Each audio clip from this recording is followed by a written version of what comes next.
uyu munsi rero dukomeje chapitre ya 7 yitwa Discipline of Devotion cyangwa se kwitoza kubaha Imana cyangwa kwiha Imana. Ni imwe muri chapitre zigize iki gitabo cya Discipline of a Godly Man cya R. Kent Hughes. Nagira ngo rero tujyane uyu munsi iyi chapitre nagerageje kuyigaburamo ibice 7. Igice cya mbere nkuko n'undi na chapitre ya 7, igice cya mbere turaza kuba tureba ugukenerwa k'uyu mwitozo cyangwa se kuko kwitoza kwi discipline, ugukenerwa kwi discipline. Cya kabiri ni bigize iyi discipline cyangwa se bigize uko kwitoza. Icya mbere muri cyo ari cyo cya kabiri nyine turi burebeho harimo meditation, kwibwira. Icya gatatu turi burebeho ni confession, kwatura. Icya kane turi burebeho na adoration, guhimbaza. Icya gatanu turi burebeho submission, kuganduka. Icya gatandatu turi burebeho ni challenge zo kugira cyangwa se imbogamizi dukunda guhura nazo nk'abagabo mu kumvira uyu mwitozo. Icya nyuma nicyo twatahana muri iyi nyigisho. Reka dutangire rero twihuta. Uyu mwene datangira ngo tumaze igihe tinini twigana, mumaze kwimenyera yuko akenshi ari gukora iriburiro kuri chapitre akunda kugerageza kugaragaza fact z'ibintu bihari aka kanya cyangwa se muri icyo gihe yandikagamo cyane katari wa kera cyane. Rimwe rimwe akagerageza no kuduha statistique cyangwa se ibarurisha mibare gitumye iki kintu dukwiye kurushaho kukitaho.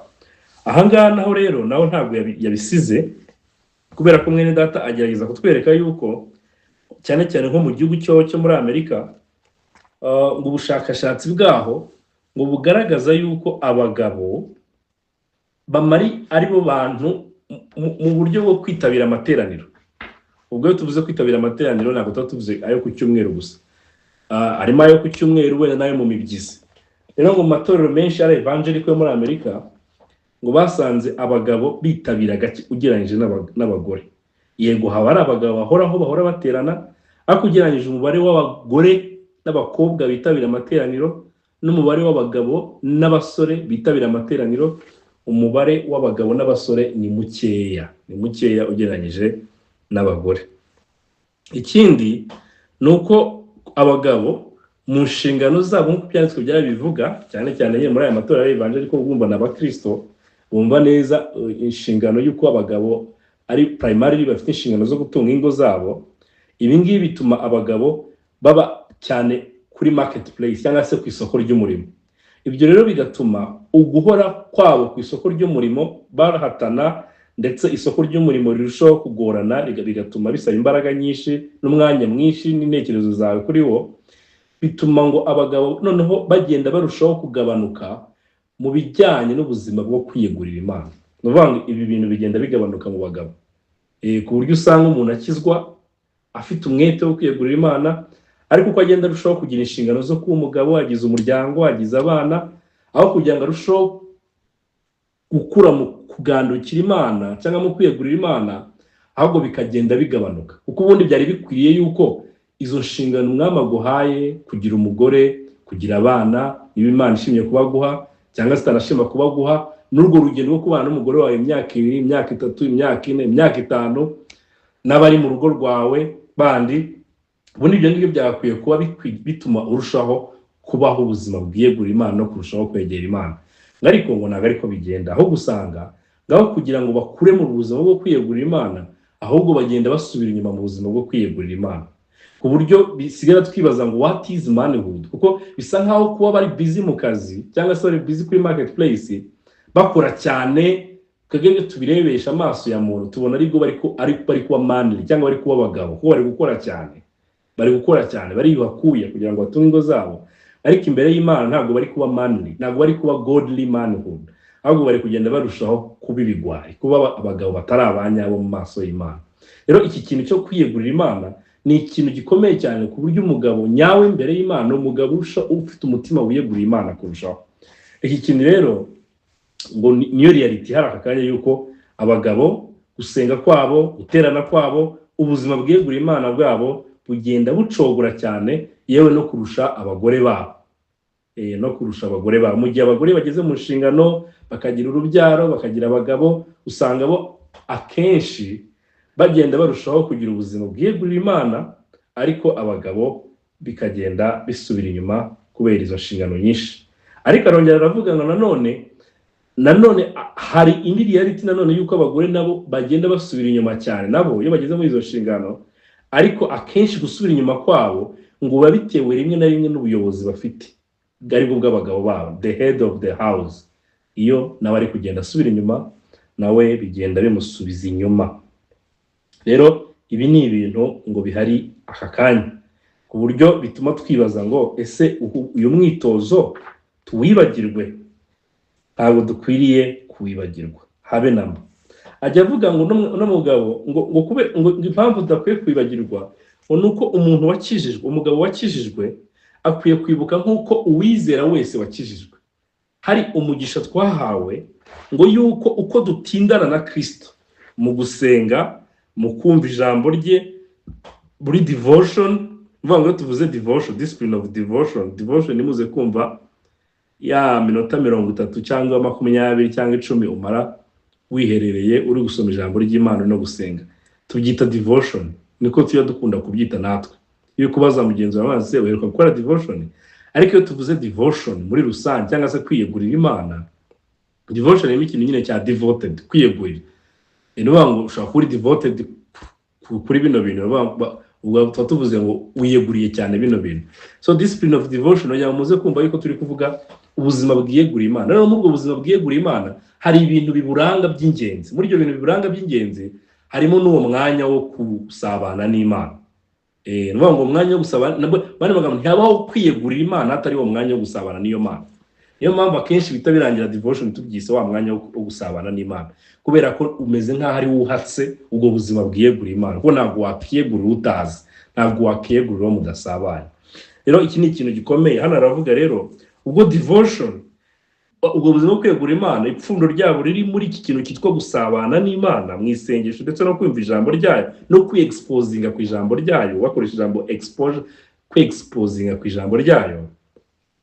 Ngibi bintu ngo ntabwo twibagirwa yuko ngo the more we expose ourselves to Christ, cyangwa se ko turushaho kwishyira Kristo, cyangwa se kuba imbere ye, cyangwa gufata ijambo rye rikaba cyane kuri twebwe, tukafata ubuzima bwacu tukabushyira cyane mu ijambo ryayo, ndetse n'ubuzima bwacu tukabushyira cyane mu gusenga turi imbere yayo, ngo niko tugenda turushaho kugira imimerere n'imyitwarire ya Kristo.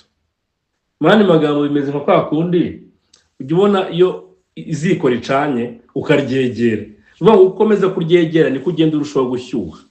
Uko iziko rishyushye ukomeza kuryegera niko ugenda urushaho gushyuha. Rero hano baravuga ngo uko turushaho kwegera Kristo, tuke-exposinga cyane mu ijambo rye, tukishyira cyane mu ijambo rye, tukarimaramo igihe, tugasenga mu buryo buhoraho, ngo niko tugenda turushaho gusa na Kristo. Uko dutindana nawe niko tugenda turushaho gusa nawe. Ngo ariko iyo tudatindana nawe, iyo tutagira igihe cyo gusabana nawe, ntabwo bishoboka yuko nshobora gusa nawe. Niyo mpamvu kenshi nyine twisanga turi kurwana n'ibyaha bimwe na bimwe, cyangwa se intege zimwe na zimwe, kubera yuko nta nubwo twagize umwanya wo gusabana nawe. Icyaba ari ikibazo ni igihe uri gusabana nawe, uri kumarana umwanya nawe ariko ukabona nta change iri kubaho, aho waba ari ikibazo. So mwene data turagerageza kugaragaza yuko uko turushaho kwegera Kristo niko tugenda turushaho gusa nawe mu buryo, mu rukundo rwe, tutangira kugira urukundo nk'urwe, compassion, ishyaka, tutangira kugira nk'irye, ukuri, tutangira kugira ukuri, gukunda ukuri no kuvuga ukuri nk'uko yari, his integrity, ubunyangamugayo bwe butangira natwe kubigenda butubamo, his humility, guca bugufi. Guca bugufi ni ikintu gikomoka mu buryo umuntu arushaho gusabana n'Imana, bigenda nabyo birushaho kuba kuri twebwe. Rero iki ni ikintu gikomeye. Icya kabiri ngo kiza muri ibi bintu ngo nuko uko turushaho gusabana n'Imana ngo bigenda bituma bibendinga our will to God's will, cyangwa se bigenda bihina, cyangwa se bicisha bugufi, cyangwa se bitwara ubushake bwacu bibujyana mu kunamira ubushake bw'Imana. Kuko ko abantu tugira ubushake, ariko ubushake bwacu buri gihe bunyuranye n'ubushake bw'Imana. Ibyo Paul avuga mu Bagalatiya mu bundi buryo akavuga ngo ibyo kamere ishaka nibyo Mwuka Wera yanga, ibyo Mwuka Wera akunda nibyo kamere yanga. Rero iyo turushijeho kugira ubuzima bwa devotion bwiyeguriye Imana, ngo bigenda birushaho gukura bigatuma no imyifurize yacu igenda yunamira imyifurize y'Imana. Mani magambo, kwifuza kwacu kugenda kurushaho gusa nuko Imana ishaka, noneho gukora ubushake bw'Imana aho ngaho birashoboka. Turi mu gace ka mbere kavuga ni ese koko iyi discipline irakenewe cyangwa se ugukenerwa kw'uyu mwitozo cyangwa se kuko kwitoza kwiyegurira Imana. Bavandimwe, ubuzima bwiyegurira Imana ntabwo ari ubuzima bwikora. Abakristo benshi bakijijwe, mwene Datana aravuga ngo abakristo benshi bakijijwe, ngo biragoye kubona umukristo wakijijwe cyangwa se umugabo w'umukristo ngo utajya wifuza gukura ngo ase na Kristo. Biragoye, yarakijijwe, ngo biragoye kumubona rwose. Biragoye, ntabwo wabona umugabo wakijijwe udashaka kubaho akunda umugore nk'uko bikwiriye. Biragoye kubona umugabo wakijijwe udashaka kubaho ubuzima busenga. Biragoye kubona umugabo wakijijwe udashaka kubaho ubuzima bwo kwiga ijambo ry'Imana. Biragoye kubona umugabo wakijijwe udashaka kubaho atarwana n'ibyaha, nako adafite ibyaha byinshi bimubasa. Biragoye kubona umugabo ukijijwe udashaka kubaho asabana n'abandi bene data mu buryo bukwiye. Biragoye kubona umugabo udashaka kuba ubutunzi Imana imuha abukoresha neza ku bw'icyubahiro cy'Imana. Ibyo biragoye kubibona. Ariko nubwo twese tubyifuza ibyo byose, ariko kuba intentional mu kugambira no gupanga ibihe bituma turushaho kubaho ubwo buzima twifuza, ntabwo tujya tubigiraho umwete. Bane magambo, dushaka ibintu tudashaka gukoza intoki. Ni uko n'abashaka kujya mu mujyi, ariko nkaba ndashaka kuva mu rugo ngo nsohoke ngende. Nuvuga ngo kujya mu mujyi ndabishaka kuko hari ibyo ngiye kujya kurebayo, ariko ikintu cyo kuvuga ngo sohoke mu rugo ngende cyangoye rwose, ntabwo ndi kucyumva, ntabwo izo mbaraga ndi gushaka kuzikora. Ngo nuko kenshi abagabo bakijijwe tumeze, turi abantu bifuza ibintu byiza kuko nyine twakijijwe, twazutse, dufite imyifurize mishya, ariko uburyo bwo kwigeraho Imana yaduhaye ntabwo dushaka kubikozaho intoki. Rero aratuwoninga mwene data ngo yuko ubuzima bwiyeguriye Imana ntabwo ari ikintu gitoya, nta nubwo ari ikintu dukwiye kuza tukagishyira nka formule, twabikora nk'akantu k'agaformule tugira, cyangwa se mu tuntu tw'uduhame duto twagize, tukumva nyine ubwo nakoze utuntu ubwo byarangiye, ubuzima bwiyeguriye Imana bwarangiye. Ubwo mbyutse ngasoma Bibiliya iminota 10 ngasenga, ubuzima bwiyeguriye Imana naburangije. Hoya, aravuga ngo ntabwo niba ubitekereza gutyo ntabwo ubuzima bwiyeguriye Imana busigera bubaho. Nuko ugomba kugitekereza ko ari ikintu kiri buze kugufata ubuzima bwawe bwose, ko cyerekeye no guhindura ubuzima bwawe bwose. Rero bisaba intentional cyane kugira ngo bitoze no discipline. Mwene data yarakomeza avuga ngo kenshi abagabo babizera dufailinga muri devotion zacu cyangwa se mu buzima bwo kwiyegurira Imana kwacu kubwo impamvu 3 z'ingenzi. Cyambere ngo nuko tujya dutegura umwanya n'Imana. Nuvuga ngo gusabana n'Imana cyangwa se umwanya hamwe n'Imana ntabwo akenshi tujya tutegura, tuvuge ngo napanze yuko aya masaha uyu munsi kupanze ndajya kureba kanaka, ndajya mu mujyi nje kureba ingibi, ndahura na kanaka, ndajya kwishyuza uyu muntu, ndajya gukorera uyu muntu ibingibi. Ariko ntabwo tujya kuvuga ngo ndaza no kugira umwanya amasaha n'ayangaya wo gusabana n'Imana, ntabwo tujya tubitegura. Icya kabiri ngo nuko ngo ntabwo tujya twumva neza uburyo kwiyegurira Imana icyo gusaba ni iki tukwiye kuba turi gukora kugira ngo twiyegurire Imana. Hari nyine tubivuga gutyo muri rusange ngo numa ashaka kuba ubuzima bwiyegurira Imana, munsabire ndashaka kuba ubuzima bwiyegurira Imana. Ariko nubwo turi kubivuga gutyo ugasanga se ni iki kintu nakwiye kuba ndi gukora kugira ngo mbeho ubwo buzima. Ntabwo ibyo bintu ntabwo tujye twibwira ko tubyumva, ariko rimwe na rimwe ntabwo tuba tubyumva ibintu twakwiye kuba dukora kugira ngo twiyegurire Imana. Mbega kwiyegurira Imana byinvolvinga iki? Ni iki nakwiye kuba nkora kavuga ngo iki kintu ngirebeyo iki byanyereka koko niyegurira Imana? Akenshi ntabwo tubyumva ibyo ari byo. Icya gatatu ngo niko tujya exposing ubuzima bwacu ngo mu ijambo ry'Imana ngo mu buryo buhoraho. Ushobora kuba ujya expose ubuzima bwawe mu ijambo ry'Imana, cyangwa se ujya gufata ubuzima bwawe ukabushyira mu ijambo ry'Imana, nyine ukasoma ijambo ry'Imana ukaryiga. Ariko ngo ikibazo ngo ntabwo tubikora mu buryo buhoraho cyangwa se buri regular. Rero ibyo nabyo biri mu bibazo bituma tubona yuko uyu mwitozo turawukeneye. Umwitozo turawukeneye, ngira ngo turi kumva twese hamwe ugukenerwa kwi discipline, kubera yuko ngo iyo tutagize iyi discipline cyangwa kwitoza ngo tuba spiritual weak, tuba turi abantu bagwirirana mu buryo bw'umwuka. rero birababaje kuwabona abagabo 2 3 4 bose bagwirirana mu buryo bw'umwuka, guhita utekereza ingo zabo uko bimeze, cyangwa utekereza ingo bazagira uko zimeze, ko twibuke ko turi kureba abagabo muri rusange n'abatarashaka, utekereza ingo zabo ko zamera. Ibyo nabyo ni ibibazo bikomeye bavandimwe. Rero mwene data, kugukenerwa kw'inyigisho asoza avuga ngo ntago twakura mu buryo bw'umwuka mu gihe tutagira uburyo bufatika bw'ibikorwa dukora bijyanye no kwiyegurira Imana, kubera ko Imana irashaka yuko bihereye mu mitima yacu tuyiyegurira, hanyuma ibyo turi buze gukora byose bikaba bikomotse mu buryo twabanje kwiyegurira Imana.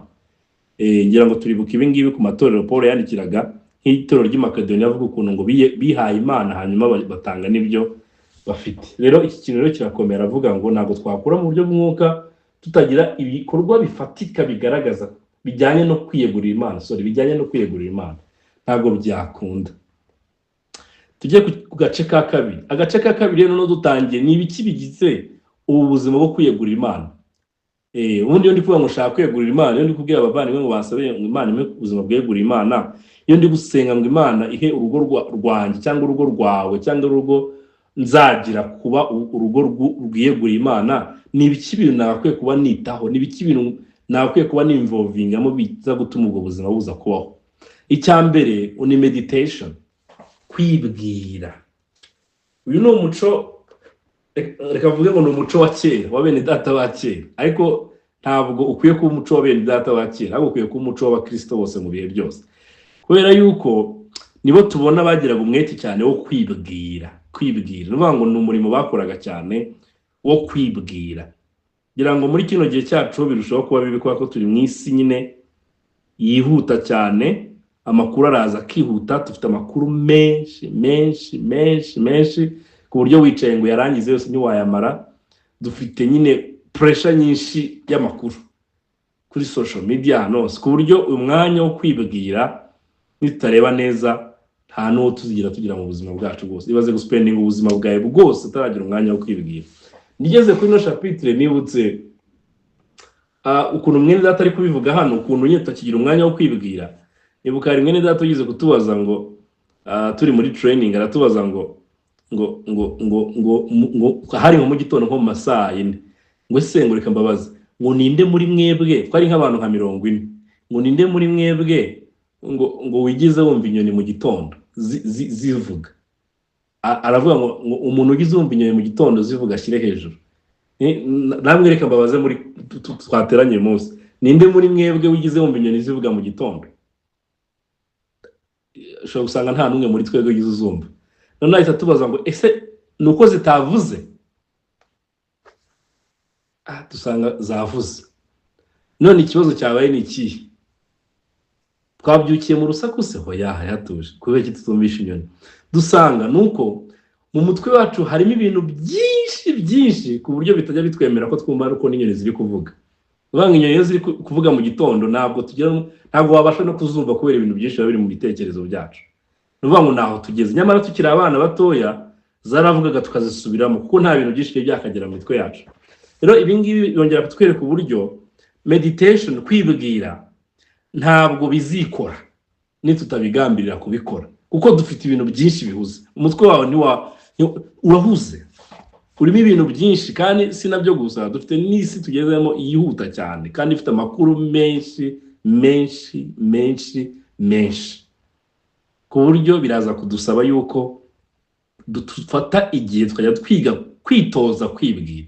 Ugafata nk'umwanya umunsi ufite, ukavuga ngo umwanya ni ukwibwira, ukitekerezaho, ugatekereza ku byanditswe byera, ugatekereza ku ijambo ry'Imana, ugatekereza ku gakiza, ugatekereza ku murimo w'Imana, ugatekereza ku by'Imana iri gukora mu buzima bwawe. Nk'ayandi ndirimbo ivuga ngo bariyo migisha. Iriya ndirimbo ntabwo tuzigera tuyumvira n'umunsi n'umwe tutagira ubu buzima bwo kwibwira. Tuyiririmba cyakoze, tuyiririmbe amateraniro yanjye, ariko iriya ndirimbo tuzabasha kuyumvira irivuga ngo bariyo migisha yawe yose uko ingana, dore ni myinshi yo gutangaza. Iriya ndirimbo ntabwo tuzigera twumvira ibirimo tutagira ubuzima bwo kwibwira, ko bisaba kwibwira kugira ngo utekereze ku mirimo y'Imana n'umurimo utangaje yadukoreye bavandimwe. Rero iki kintu mwene data gitindaho, aravuga ngo kwibwira ntabwo ari ugusoma chapitre y'ibyanditswe byera ugasoma n'indi ugasoma n'indi. Oya, ahubwo kwibwira ni uburyo bwiza bwo gusoma ijambo ry'Imana mu buryo buhoraho, aho mu kuyisoma kwawe uyisoma utuje, hanyuma wamara kuyisoma ugahita ufata umwanya muri uwo mwanya umaze kuyisoma wo kuritekerezaho, wo kureba buri gace kose karigize, aho uburyo gahura n'ubuzima bwawe cyangwa n'iby'Imana iri kukwigisha. Rero ukaryibwiraho, umaze kurisoma ritereka hano gutya, hanyuma uritekerezeho, udafite pressure yuko wenda ugiye kuryigisha, udafite pressure yuko wenda uri buze kubisharinga umuntu runaka, udafite pressure yuko wenda hari umuntu uri buze kubibwira, ahubwo wowe ukaritekerezaho ku bundi, kubera iki bino bintu bisoma, kubera iki like ryibwira, kuryibwira. Rero meditation, ako gace kitwa meditation kinvolvinga cyambere kumva, listening, nuko ugomba gusoma ijambo ry'Imana ukaryumva, ukaryisomera nyine ukaryumva, cyangwa se undi akari gusomera ukaryumva. Noneho wamara kuryumva ukaritekerezaho, wamara kuritekerezaho warangiza akoresha ibintu bigeze nko kuri bitatu, ngo warangiza ukaritwara ngo mu munsi wawe wose. Nuvuga ngo urarisoma ukaryitega amatwi, ikindi ukaritekerezaho ngo kenshi, ngo thinking about it repeatedly. Nuvuga ngo ukaritekerezaho kenshi, ukomeza uritekerezeho, ubundi noneho uritware, uryirirwana umunsi wawe wose ugiye kwirirwamo. Nuvuga ngo umunsi wawe wose uraza kwirirwamo, uri gudiringa n'abakiriya, uri kugira ute, ukomeze ujye uritekerezaho. Uriya jambo nasomye mu gitondo buriya rivuze iki, ukomeze uritekerezaho, nushaka unaribazaho no ku bantu muri kuganira bisanzwe, ariko uyu munsi nasomye bino bintu, buriya bishatse kuvuga ukomeze ubitekerezeho.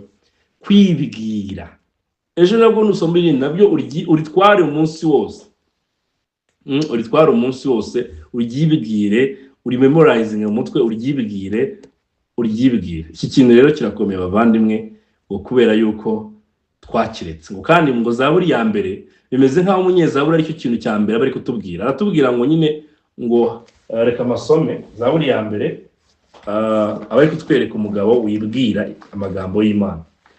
So iki kintu rero kirakomeye bavandimwe. Aravuga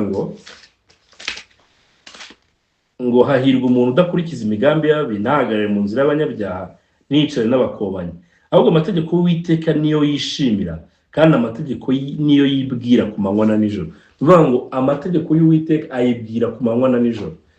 Twebwe dushobora kuba abenshi tujya dusoma ijambo ry'Imana, ariko tutajya turyibwira amanywa na nijoro. Iki kintu kirakomeye. Kwibwira si uko wabibwiye abandi, ahubwo ushobora no kubibabwira abandi ugahita ubisiga aho ngaho. Hari igihe nabyo tubivanga.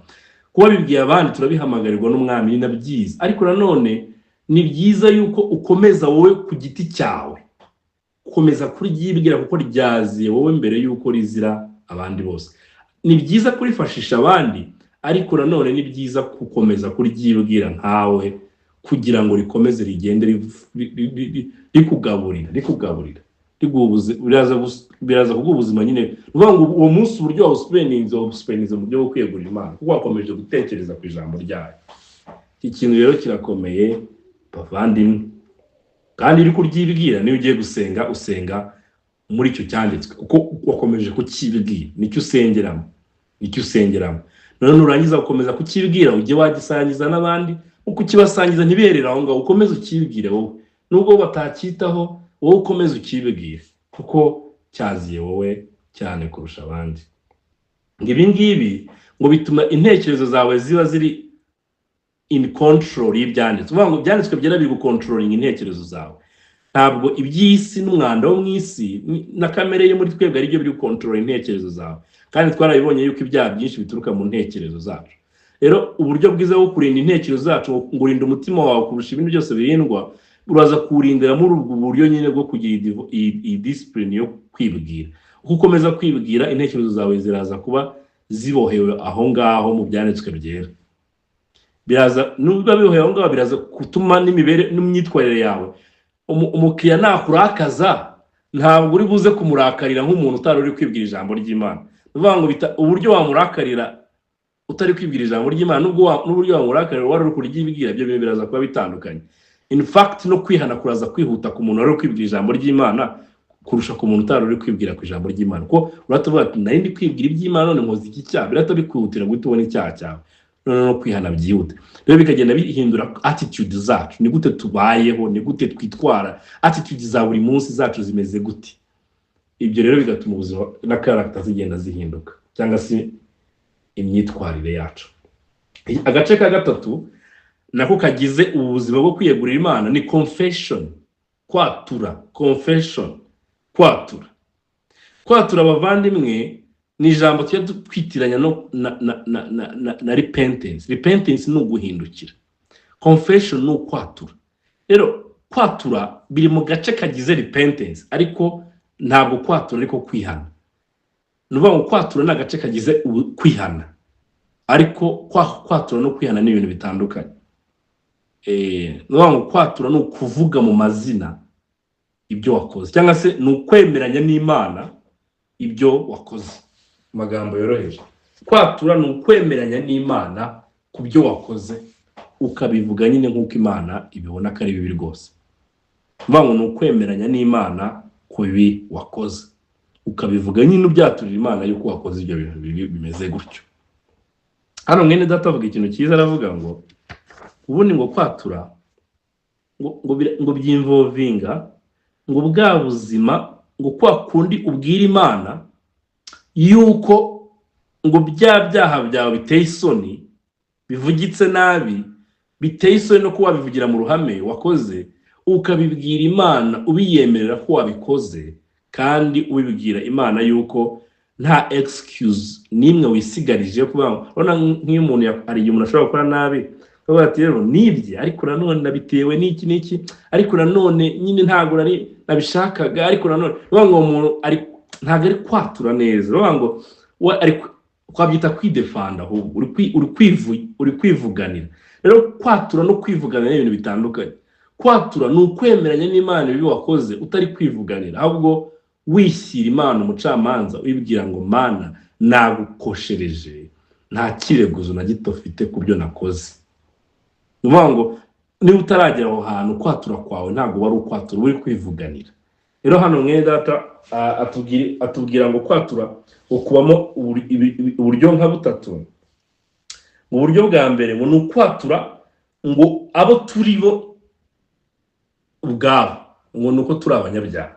Nuvuga ngo mu gihe uri imbere y'Imana ujye waturira Imana uri ubwawe kuri umunyabyaha. Nuvuga ngo Imana yaradukijije itwambika gukiranuka kwayo, ariko abo yambitse gukiranuka kwayo ni abantu tugifite imibiri izapfa, kuko ngo ni imibiri ibamo ibyaha. Nuvuga ngo ni imibiri izapfa, ni imibiri izapfa tugahabwa imibiri mishya. Rero kubw'ibyo Paul ayivuga mu Baroma 7 avuga yuko ngo umuntu ngo harimo umuntu muri we ushaka kumvira iby'Imana, hakaba n'undi muntu muri udashaka kumvira iby'Imana. Rero igihe tuje imbere y'Imana tuje kwatura, uhera kuri wa wundi w'imbere udakunda Imana juste, uvuge ngo Mana mbabarira yuko ndi umunyabyaha, ngewe ndi umunyabyaha rwose. Nuvuga ngo kwatura guhera aho ngaho. Icya kabiri ngo noneho ngo kwatura ngo kugahita kugera no kuri kwatura no bya bintu biri specific wakoze. Nyuma yo kwatura yuko uri umunyabyaha, nuvuga ngo iki cyo nta munsi utazigira icyatura. Niyo mpamvu muri Yohana wa mbere cya mbere yavuga yuko umuntu uba ko nta cyaha afite babeshye, kuko iri ni ihame dufite ko turi abanyabyaha. Paul nawe yarabivuze, kandi yabivuze amaze gukizwa, abibwira Timoteyo aravuga ngo ijambo ni ry'ukuri koko urikwiye kwemerwa rwose, deserve full acceptance, ngo kube ngo irihe ngo yuko Yesu yaje mu isi gukiza abanyabyaha, kandi muri bo ninjye w'imbere. Nuvuga ngo muri bo ninjye w'imbere, ninjye w'imbere ari kwivuga muri icyo gihe ari kubivugamo. Ibi rero bigaragaza yuko nta gihe na kimwe umukristo adakeneye kwatura. Nuvuga ngo ubuzima bwo kwiyegura Imana buhoraho, igihe cyose n'ubundi uzatura Imana ubwira Imana ndi umunyabyaha, ntabwo nkwiriye, ntabwo nkundana nk'uko ukunda, ntabwo ntunganye nk'uko utunganye, ntabwo nihangana nk'uko wihangana. Nuvuga ngo ibi ko ni ukuri guhoraho. Noneho utukurikiza no kwatura kw'ibyaha biri specific. Abantu benshi rero bari gusanga twatura kuri kwatura kuno kwa mbere, ntitugere ku kwatura kwa kabiri. Usanga turi kwatura bya bintu biri rusange, ariko gihame, ariko nabyo ni ukuri. Ariko tujye tugira na hano no kwatura ibyaha byacu ibyari byo. Nko muri Zaburi ya 63:18 ubona ko umunyezaburi none ari kuvuga ibyaha mu buryo ari kuvuga uburyo nyine ibyaha bitari no bya rusange, uburyo ibyo byaha bijya biba hindrance mu buzima bwo kwiyegurira Imana. Mani magambo mu buzima bwo kwiyegurira Imana bya biri specific none nabyo iyo tutabyitayeho ngo tubyature bijya biba hindrance cyangwa se bijya biba imbogamizi kuri devotion, ku buzima bwo kwiyegurira Imana kwacu. Emeze nkuko waba ugiye nk'ahantu kahabona hari inzitizi, hari uruzitiro bigatuma udakomeza.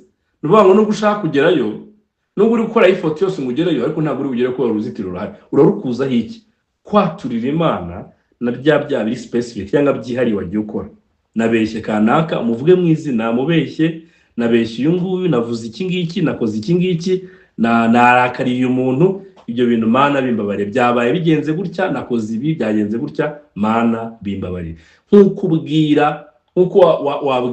wabwira se kuri ribo baguhamagaye uri kuvuga ibintu wakoze, wenda kuri ribo harijyazamo n'izindi formalite zindi, ariko nagize mwereka uburyo ku Mana tubibwira neza nk'izi byose yari izi byo turimo. Wishaka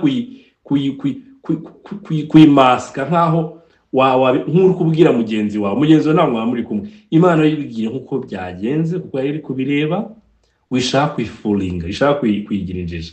Yibwire nk'Imana izi byose yabonye ibintu warurimo, ubibwire ni ukwemeranya nayo ibyo wakoze, ubivuge nkuko biri rwose. Nakoze iki, narakariye uyu, nubwo batabibonye nge namurakariye, Mana mbabarira. Nuvuga ngo uri kubivuga nkuko byari biri. Narakariye umugore wanjye nubwo atabibonye cyangwa ntabimubwiye, ariko nabikoze. Ntabwo namukunze, nikunze. Ibyo bintu ntabwo nereye imbuto umwana wanjye nkuko byari bikwiriye. Mana mbabarira. Nubwo umwana wawe atabyitaho ko ni mutoya, ariko nyine kwemeranya n'Imana iki kintu nyine ni ikintu gikomeye bavandimwe. Zaburi ya 36:18 hajya havuga ngo ngiyaba naribwiraga ibyo gukiranirwa mu mutima wanjye, Uwiteka ntabanyumvira. Nuvuga ngo uri kubona uburyo bigaragaza yuko ibyaha biri specific bijya bituma Imana itatwitaho, cyangwa se bijya bituma Imana itatwitaho, itita kwiyegurira kwacu. Ntibyita, ibona ari uburyarya, ibona bidatunganye, ibona ari atari byo. Rero ntibihe umugisha ngo bibyare imbuto muri twebwe, kubera yuko harimo ibyo bibazo nyine byari specific sins. Icyo ni ikintu dukwiye gukora. Ikindi cya gatatu muri kwatura dukwiye kwitaho ni ikintu kitwa kubwira Imana mbere y'ibi byose twanavuze ngo Mana sacinga umutima wanjye, genzura umutima wanjye, umbwire ibintu byose birimo bibi, hanyuma ubimpishurire, hanyuma mbyaturire izina ryawe. Kubera yuko hari igihe twebwe twatura ibintu twibuka cyangwa se tubona ko ari ibyaha mu maso yacu, ariko hari n'ibi byaha tutabona mu maso yacu, Imana ibona ko ari ibyaha. Ibyo rero tutangiye dusaba ngo mu kwatura kwacu tugatangira tuyaturira tubibwira ngo Mana sacinga umutima wanjye, ibintu bibi birimo byose n'ibitekerezo birimo byose ubimpishurire, hanyuma mbyaturire wowe kuko rero nabikoreye. Iki ni ikintu gikomeye tubona n'umunyezaburi 139 ku murongo wa 23 atindaho cyane. Aravuga ku murongo wa 23 no 24 ajya avuga ngo Mana ndondora umenye umutima wanjye, vuga uti rumenye ibyo ntekereza, urebe yuko hari inzira y'ibibi indimo, unshorere mu nzira y'iteka ryose. Mana ubu ni ukwawe dutangira isengesho. Ubuzima bwo kwiyegurira Imana bujyanye no kwatura ntabwo akwiye kuba buhera, no gutangira uvuga ngo Mana ndondora umenye umutima wanjye, vuga uti rumenye ibyo ntekereza, urebe yuko hari inzira y'ibibi indimo, hanyuma ukurikize kwatura cya kihame cyuko turi abanyabyaha, hanyuma ukurikizo bya biri specific sin.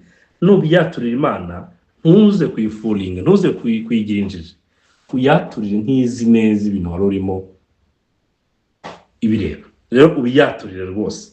Na bya bindi uri gushaka kutemera yuko biremereye,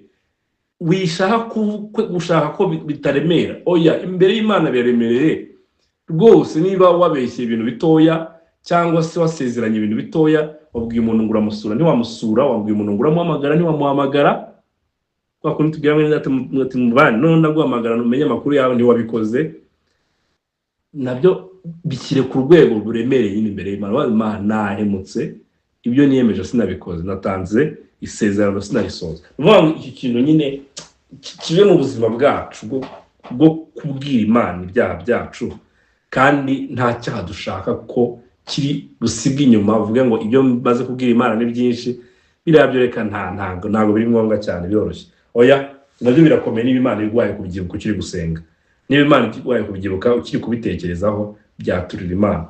Hanga no kwatura, mwene data tubwira n'ikindi kintu cyo kwatura icyaha ukigikora. Aryo usanga tuburi mu kazi ukoze nk'icyaha, Mwuka Wera agwaye kugitekerezaho, hita ucyaturira Imana. Hari igihe bitari bize gusaba kubona umwanya wiherereye ko ntawe uri bubone, ariko cyatura Imana mutima wawe, Mana iki ni cyaha nkoze imbere yawe, mbabarira rwose, mbabarira. Witegereza kuri buze ku cyatura ni mugoroba utashye, nubwo ni mugoroba utashye, n'ubu no mwanya naburi buze n'ubundi kongera kubwira Imana ati Mana kare nahemutse rwose, mbabarira. Agace ka kane sasa, nyuma yo kwatura tubona kagize ubuzima bwo kwiyegurira Imana, ngo ni adoration, guhimbaza Imana. Guhimbaza Imana ngo ni ikintu gikomeye cyane, ngo gihera mu kubanza gutekereza ko presence y'Imana ihari igihe cyose, kandi Mwuka Wera Imana nzima ituye muri twebwe. Ruvuga ngo ntabwo wagira kuramya ku Mana utazi ko ihari, ariko iyo uzi ko ihari kandi kumwe nawe kandi iba muri wowe, ibyo bituma kuramya kwawe kubanza uhereye aho kuramya kwawe kwatangira kuba kuri murongo ukwiriye. Ariko nujya kuramya Imana uzi ko yituriye mu ijuru riya, of course ibyanditswe byavuga ko ari hituye n'ibirenge byayo, ntebe ari ibirenge byayo, ariko hari n'uburyo presence yayo ituye muri twebwe. Rero nujya kuyisenga uzi ko gusa iba hariya, itabana natwe, kuramya Imana kwawe kuraza kuzamo ikibazo. Biraza kumera byanye n'by'abarokore bajya batekereza ko usenze ntusakuze cyane, ntushyirijwe hejuru cyane, hari uburyo Imana itakumva. Rero gusenga kwa nyaka, isengesho rifite imbaraga, ni isengesho risenganwa ijwi riri hejuru cyane, kuko nibyo bituma Imana ikumva, ikamara ikakumva. Ariko hoya, nuvuga ngo adoration, kuramya Imana, kuhimbaza Imana, guhera mu kubanza kumenya presence y'Imana yuko iri hamwe natwe. Nuvuga ngo ni Mwuka Wera ubana natwe iminsi yose, ubwo ari hafi yanjye kurusha ukundi wese anyegereye. Ibyo bituma kuramya Imana kwanjye guhera mu mutima, kuko nzi yuko Imana iba mu mutima wanjye, iba aho hantu kure cyane, nasore hafi yanjye cyane, aho undi wese atagera. Rero kuramya kukuye guherera aho imbere, apana inyuma. Iki kintu rero kirakomeye bavandimwe, kubera yuko iyo tutacyitayeho kuramya kwacu ntabwo bigenda neza.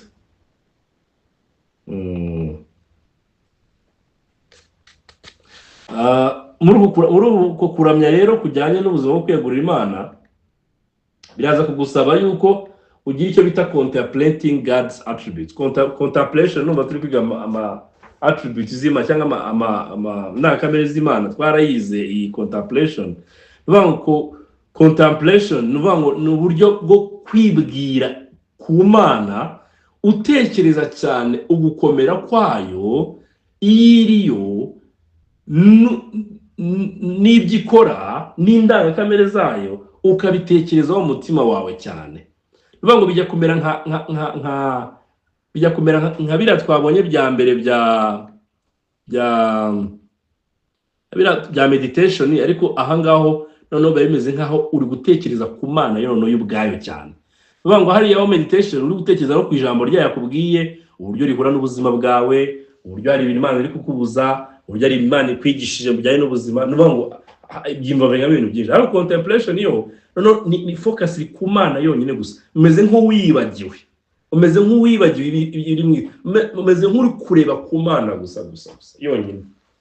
Nuvuga ngo ibyo bintu nyuma yo gutekereza presence y'Imana, ukatangira gutekereza no Imana ituye muri wowe, iyo ukayibwira, ukayitekerezaho, uri Imana imeze gutya, ukayitekerezaho bavandimwe, ibyo ngibyo uhita ukurikizaho noneho ikijyanye no kwihimba. Nuvuga ngo iki ni igikurikira. Nuvuga ngo nuko ngiye kugikurikiza, ni igikurikira. Iyo umaze kugira contemplation cyangwa se kukwibwira ku Imana iriyo, uwo mwanya bibyara guhimbaza Imana. Urayihimbaza iriyo, hanyuma kubaha icyubahiro cyayo. Mu gitabo cyitwa Attributes of God, ari ahantu mwene data yagiye kuvuga ku kwera kw'Imana, ajya avuga ngo ubundi ngo ntibibaho, ntibisanzwe ko umuntu yakiga ku Mana focus ari Imana gusa ubwayo, ngo hanyuma asigara adafite guhimbaza Imana. Uwo muntu yaba afite ikibazo gikomeye cyane, kuko Imana ubwayo iri kwisobanura, uba wumva iyo ibyanditswe byawe biri kwidusobanurira uba wumva nyine itangaje, ku buryo nyine birangira utangaye, kuko nyine biratangaje uyiriye ubwayo. Ni Imana in fact no muri nakamere yayo nuko ari n'Imana itangaje. Ndetse na Yesaya ari guhanura kuza kwa Kristo, aravuze ngo azitwa igitangaza. Ngo ni igitangaza, Imana yacu ni igitangaza. Rero nuyumva ukumva biratangaje nyine kwiga ko ari igitangaza, nawe ntunatanga. So rero iki kintu rero kiraza kuzana nyine guhimbaza Imana ko kuri kwahereye mu kwibwira presence yayo kiri hafi, mu gutekereza ko yiriyo ukayihimbaza. Igihe ngicyo rero bitangira gutuma ubaha yiriyo bavandimwe. Rero ibi bintu iyo tutabigira mu buzima bwacu, guhimbaza Imana ntabwo bijya bituma twiyegurira Imana. Nuvuga ngo ubuzima bwiyegurira Imana ubuzima bugira guhimbaza Imana kwinshi, kwibwira ku Mana kenshi nabyo ukagira igihe nyine cyo kwibwira ku Mana, ugahimbaza, ukayitekereza ku yiriyo, gukomera kwayo ukabitekerezaho, ukayihimbariza ibyo ngibyo. Umuntu ugira ubuzima nyine bwo kujya anatekereza no ku Mana nayo ubwayo, ubuzima nyine butuma ugenda urushaho kugira kubaha Imana no gutinya Imana. Of course gutinya Imana kuri buze gukomoka. Icya gatanu, agace ka gatanu turi burebe kagize guhimbaza kwiyegurira Imana, harimo submission. Submission imeze nkaho ari conclusion. Kubera iki? Nuko umuntu wa meditatinze ku ijambo ry'Imana, yari somye aritekereza, araryibwira umunsi wose, akaba yagize kwatura kwibitagenda neza, kwemeranya n'Imana ku byaha bye kandi k'umutima utaryarya, akagira guhimbaza Imana, ngo ikintu bitabibyara, ngo bitabituma noneho ubushake bwawe butangira noneho kugenda bugandukira ubushake bw'Imana. Submission no kuganduka. Bivuga ngo the goal of devotion is submission. Intego yo kwiyegurira Imana nukuba ubuzima bwigandukira. Bivuga ngo iyo mvuze ngo ndashaka kuba ubuzima bwiyegurira Imana, senga, soma ijambo ry'Imana, njibwira, natura ibyaha byanjye, nyihimbaza, icyo ngambire no kugira ngo ubushake bwanjye bwose bujye buba munsi y'ubushake bw'Imana.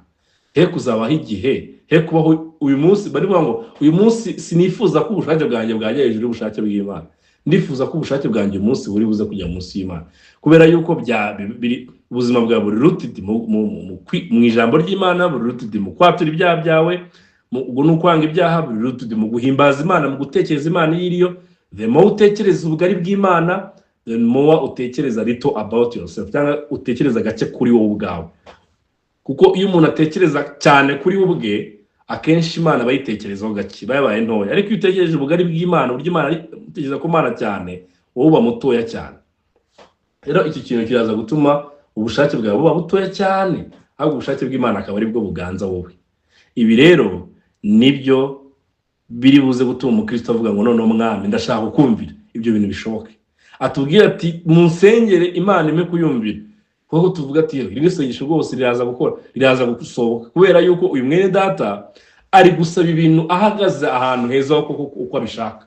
Ntabwo ari umuntu uri gusaba ibintu adashaka guhagarara ahantu agomba kubihererwa. Bivuga ngo ubuzima bwe yibwira ijambo ry'Imana, yatura ibyaha bye, ahimbaza Imana, atekereza ku Mana. Rero ibintu ari kudusaba cyangwa se ari gusaba Imana ngo imuhe ubuzima bwegura Imana, ahagaze n'ahantu koko nyine ibyo bintu biri buze gusohorera. Nuvuga ngo noneho ubuzima noneho bwo kugandukira Imana, kuba ubuzima bwo kugandukira ko nimeze nk'ariyo summation yanga ari igiteranyo cy'ibyo bintu twavuze, ubuzima bwegura Imana n'ubuzima nyine bugandukira Imana, biraza kuba bishobotse. Nyene data nakoresha urugero rwa Yesaya, cya gatandatu, ni igihe Yesaya yereka ubwiza bwo mu ijuru. Tubona yuko Yesaya cya mbere yabonye ubwiza bw'Imana, icya kabiri bituma yatura ibyaha bye. Aravuga ngo ndi umunyaminwa yanduye kandi no mu bwoko no mu bantu banduye. Nuvuga ngo ntabwo yabonye ko abantu banduye gusa, ahubwo yabonye nawe ubwe aranduye. Bandi magambo, iyo aza kuba atanduye ariko ari no mu bantu banduye, ibyo nabyo byari kuba bimutera kwihana. Nabyo abona ko byamutandukanye n'Imana, ko Imana ntiyanduye kandi iri n'ahantu handuye. Noneho we aranduye kandi ari n'ahantu handuye. Yaza kuba atanduye ari ahantu handuye nabyo ni ikibazo, kandi yaza kuba atari ahantu handuye ariko we yanduye nabyo ni ikibazo. Noneho ikibazo noneho cy'umwene data kimara kubona ubwiza bw'Imana, byose yabonye byose bimeze nabi, aranduye n'ahantu ari haranduye. So icyo kintu rero ni uko iyo turushaho kubona ubwiza bw'Imana muri kwa kwibwira no muri ya adoration, bituma tubona uburyo turi babi cyangwa dufite ibyaha, bigatuma noneho twatura ibyaha byacu, noneho bigatuma twihimbaza. Yesaya yabonye ubwiza bw'Imana, abitekerezaho cyangwa se abishyiraho umutima we, bituma yatura ibyaha bye, arabivuga, bimutera no kwihimbaza, ngayiramya, ngamare kwiramya icya kane noneho asubmitinga ku bushake bw'Imana, aravuga ngo ndahari mwami noneho ntuma. Tubona ko ariyo kirasorezaho hasi mu gice cya 6 atangira nyine abona ubwiza bw'Imana, noneho tukabona soza avuga ngo noneho yemera ko ubushake bw'Imana bubaho, yemera ko Imana noneho yagira ute yamutuma. Mani magambo byari bigoye cyane yuko yemera ko Imana imutuma, ariko ibi bintu bimaze kumukorerwaho biri gutuma kumvira ubushake bw'Imana byoroshye. Hari abantu bibaza ngo se ko kumvira Imana mbona bigoye, kandi koko biragoye, bijya bitugora twese nk'abagabo. Ariko se bizoroha ryari? Igihe cyonyine bizaba bishoboka ukabona nyine birashobotse, ni igihe nyine tubayeho buno buzima. Iyo ubayeho buno buzima, kumvira ubushake bw'Imana reka nkoresha ijambo biroroha, atari ko bidafite ikiguzi, ariko biroroha cyane cyangwa se birihuta cyane kurusha umuntu utabayeho buno buzima. Iyo bigeze ahantu ari buze kumvira Imana, iko biri buze kugenda.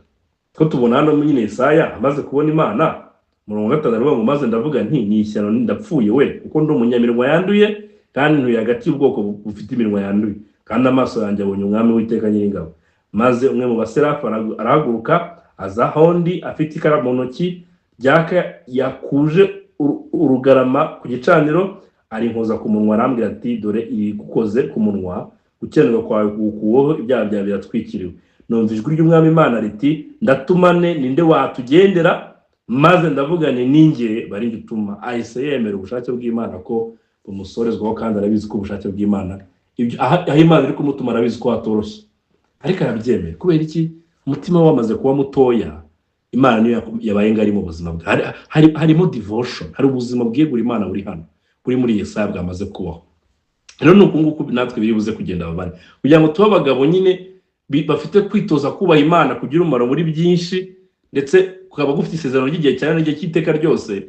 Biraza kuba bisaba ko twitoza n'ubuzima bwo kuba devoted buri munsi wose, tukagira kwitoza kuba devoted ku Mana mu buryo gusoma ijambo ry'Imana tukaryibwira, tukatura ibyaha byacu, tugahimbaza Imana, tugatekereza ku Mana. Hanyuma ibyo bintu rero biraza gutuma noneho tunakomeza no kubaho ubuzima bwo gukora tusubmitinga, tugandukira ku bushake bw'Imana, tugandukira ku bushake bw'Imana kuri buri case. Hanyuma agace ka 6 k'iyi chapitre tugana ku musozo, noneho akavuga noneho niziye challenge cyangwa se niziye mbogamizi, nibiye bisitaza nk'abagabo dukunda kugira mu kumvira inyigisho. Ibisitaza rero bavandimwe, nuko ntabwo twanabivuze hejuru, ntabwo tujya tugira schedule hamwe n'Imana. Twagira schedule zo guhura n'abantu n'inshuti zacu, zo guhura n'abadamu bacu, zo guhura n'abana, zo guhura na bene data, zo guhura na fiance wawe. Izo schedule turazigira, ariko schedule so kusabana n'Imana akenshi tuzigira gake cyangwa ntituzigira. Akenshi nuko bimeze. Ikindi ntabwo tuba tumeditatinga ku byanditswe bya kwibwira byanditswe byera.